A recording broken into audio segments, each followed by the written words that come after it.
মাড়াই যন্ত্রের সাহায্যে কাটা হচ্ছে ঘাস, যেটি স্থানীয়দের কাছে উলু ঘাস হিসেবেই পরিচিত। এই উলু ঘাস চাষেই ভাগ্য বদলেছে নাটোরের অনেক কৃষকের। আমি এগুলা করে গরিব মানুষকে নিয়ে চলাফেরা করি, খাই, তাতে আল্লাহ ভালোই চালায়, এতে লাভবান আছে।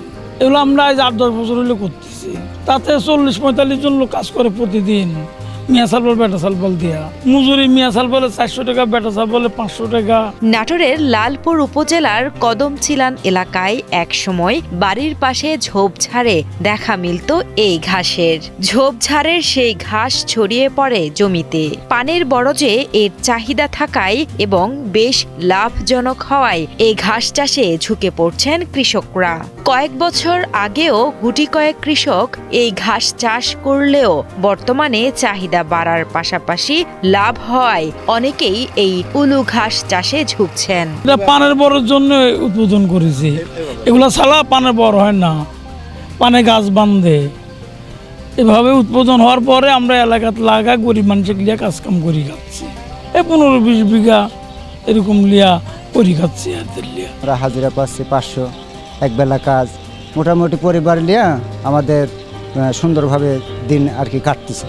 জানা যায় লালপুর উপজেলায় বাণিজ্যিকভাবে এই ঘাস চাষ করছেন প্রায় 1500 কৃষক। খরচ বাঁধে বিঘা প্রতি এই ঘাস চাষ করে 50,000 টাকার বেশি আয় করছেন তারা। শন একটি অর্থকারী ফসল। এটি বড়াই গ্রামে দিন দিন এর চাহিদা বাড়ছে এবং আবাদ এলাকাও বাড়ছে। 1 বিঘা জমিতে শন আবাদ করে একজন কৃষক 1 থেকে 1.5 লক্ষ টাকা ইনকাম করতে পারে। এটি মূলত বড়াই গ্রামে দিন দিন পানের আবাদটা আমাদের এখানে বাড়ছে। তো পানের বরজে এটি মূলত ব্যবহার হয় বরজ তৈরির ক্ষেত্রে।